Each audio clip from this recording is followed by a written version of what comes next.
Start. आज का topic है पुष्प की संरचना। देखिए आप जानते हैं कि जो पुष्प है वो जो है कि पौधों का एक जनन अंग होता है, जिसमें लैंगिक जनन है पौधों में पाया जा रहा है, तो पुष्प के द्वारा लैंगिक जनन होता है। तो आज हम उसी टॉपिक के बारे में पढ़ेंगे कि जो पुष्प के अंदर लैंगिक जनन होता है वो किस प्रकार से होता है, उसमें कौन कौन से भाग पाए जाते हैं और कौन से भाग का क्या कार्य है, उसी सभी चीजों के बारे में पढ़ेंगे। तो इसको पुष्प की संरचना है, स्ट्रक्चर ऑफ फ्लावर। तो देखिए इसमें जब हम पुष्प की पहले तो ये जान लेते हैं कि उसमें कौन कौन से भाग कहाँ पर पाए जाते हैं। तो देखिए इसमें सबसे पहले हम उसका स्ट्रक्चर टाइप कर लेते हैं।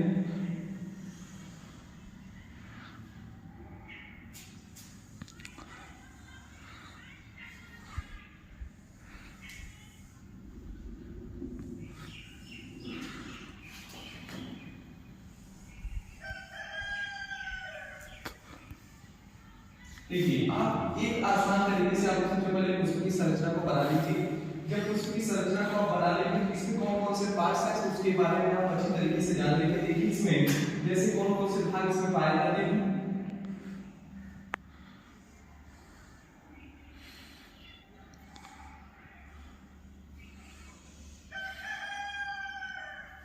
देखिए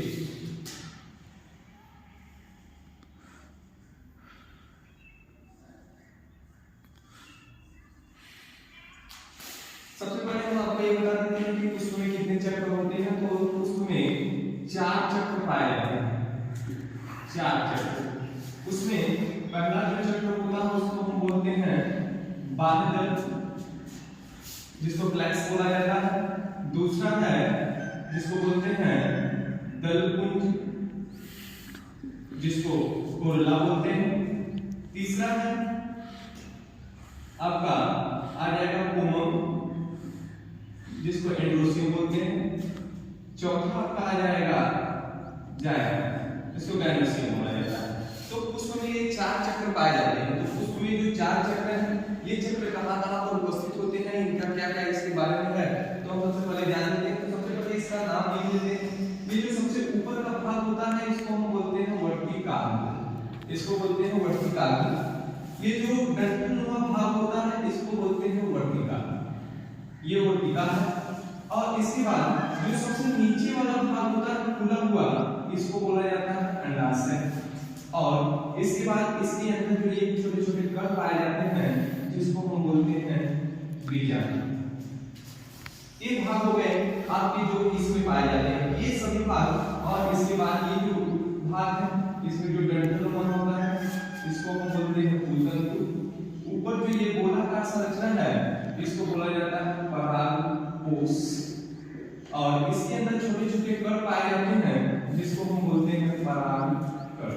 तो यानी ये सभी कितने भाग यहाँ पर उपस्थित है। और नीचे का भाग जो होता है ये बीजांड वर्टिका और यहाँ पे परागकोश, परागकण और पूतंतु ये भाग है।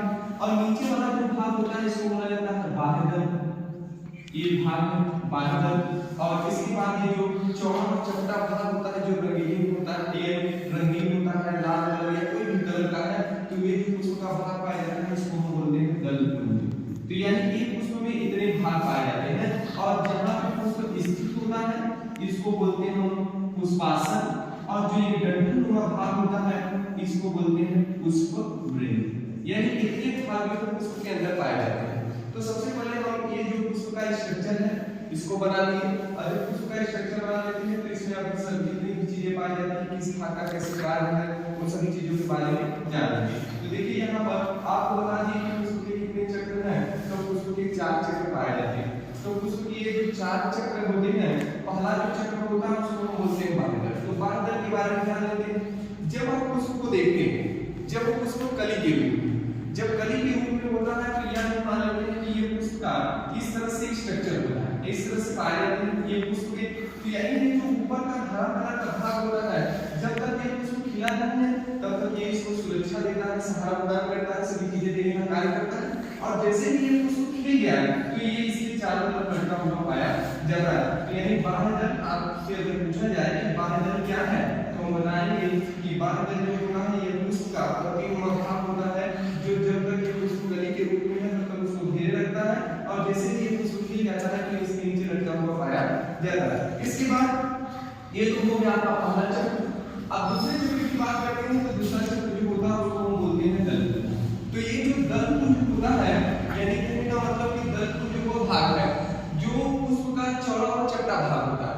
ये जो पुष्प का यानी ये वाला जो भाग होता है जैसे पुष्प कहते हैं आपके लाल कलर का है किसी भी कलर का होता है तो ये जो होता है उसका दल पुंज होता है। तो दल पुंज जो होता है ये पुष्प का जो है कि रंग, गंध और मकरंद यानी तीन चीजों को ये उत्पन्न करता है।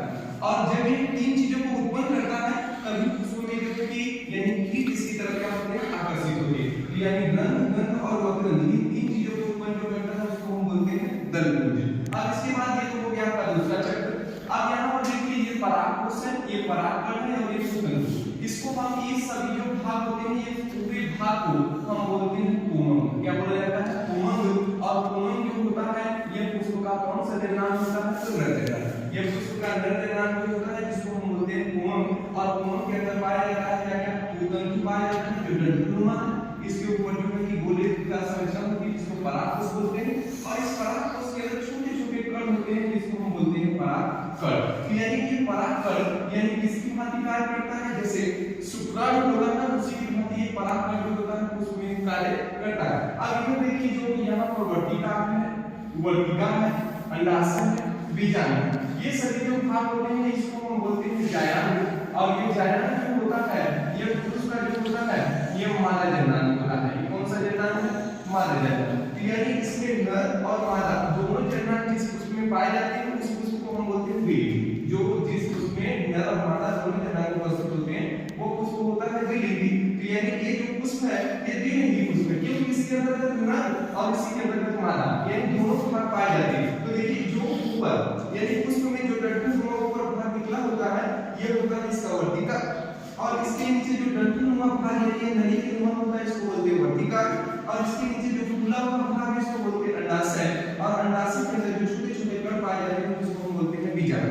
तो ये जो बीजाणु है और ये जो परागकण है यानी यहाँ पर क्या है ये नर वाला जायन है और ये मादा वाला है। तो जब ये बीजाणु और ये परागकण आपस में जब संपर्क करते हैं तभी पुष्प के अंदर क्या होता है निषेचन होता है। तो यानी अगर आपसे पूछ दिया कि बताइए इस वर्तिका का क्या कार्य है तो हम बताएंगे कि ये पुष्प में डंठलनुमा भाग पाया जाता है। जब परागकण आता है तो इसी वर्तिका के ऊपर इकट्ठा होता है। इस वर्तिका का कार्य क्या है तो ये जो परागकण यहाँ पर आ जाएंगे इस वर्तिका से होते हुए ये चले जाते हैं नीचे यानी जो फूला हुआ भाग है अंडाशय। अंडाशय का क्या कार्य है और बीजाणु का क्या कार्य है। आप जैसे जानते हैं कि जब जहाँ पर पुष्प होता है वहीं पर फल बनता है। तो आपसे अगर ये क्वेश्चन आ जाए कि बताइए अंडाशय क्या बनाता है तो हम बताएंगे कि अंडाशय जो होता है ये फल बनाता है। अगर आपसे पूछे बीजाणु क्या बनाता है तो हम बताएंगे कि बीजाणु जो है बीज बनाता है। तो अगर आपसे पूछ दे कि बीजाणु के द्वारा किसका निर्माण होता है तो बीज का, अंडाशय के द्वारा किसका निर्माण होता है तो फल का। तो यानी जो फल होता है उसी के अंदर जो बीज पाए जाते हैं। तो जब पुष्प के अंदर निषेचन हो जाता है तो ये पुष्प जो है यहाँ से झड़ने के बाद वर्तिका में सब सूखने के बाद इसका जो अंडाशय होता है ये फल बना लेता है और ये जो बीजाणु होता है वह बीज का निर्माण करता है। तो आप जानते हैं कि एक चीज दो चीजें आप सुने होंगे एक होता है स्वपरागण और एक जो होता है परपरागण। तो पुष्प में ये दोनों के द्वारा जो होता है निषेचन की प्रक्रिया पूर्ण होती है। तो स्वपरागण का मतलब यह है कि जिस स्वपरागण का मतलब जैसे ये पुष्प है ये द्विलिंगी तो इसके अंदर नर और मादा दोनों है। तो जब नर और मादा दोनों रहेंगे तो इसका परागण निकलेगा किसी की वर्तिका पे चला जाएगा या इसी के पादप के दूसरे की वर्तिका पे चला जाएगा। तो मतलब एक ही पौधा है पुष्प अलग-अलग हो सकते हैं पर पौधे में कोई अंतर नहीं है इसलिए इस प्रक्रिया को हम बोलते हैं स्वपरागण।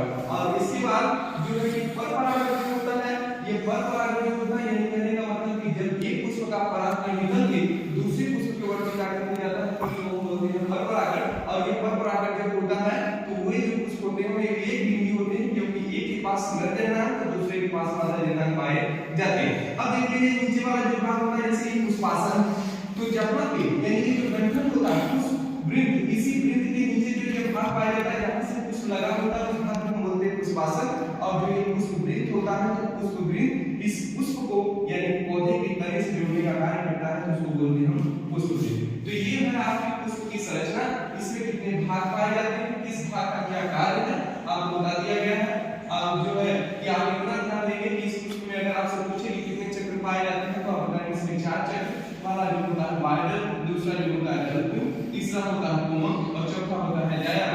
तो इस बाह्यदल दल और इस पुमक के अंदर कितने भाग पाए जाते हैं, जायम के अंदर कितने भाग पाए जाते हैं, तो इसका क्या कार्य है। चलिए ठीक है, तो आज तो सभी लोग इसको अच्छे से पढ़िए, इसके बाद हम अगला वीडियो जो है फिर से देखते हैं कि आपको कौन सा टॉपिक अच्छी है, उसी पे वीडियो बनाते हैं। सही है ये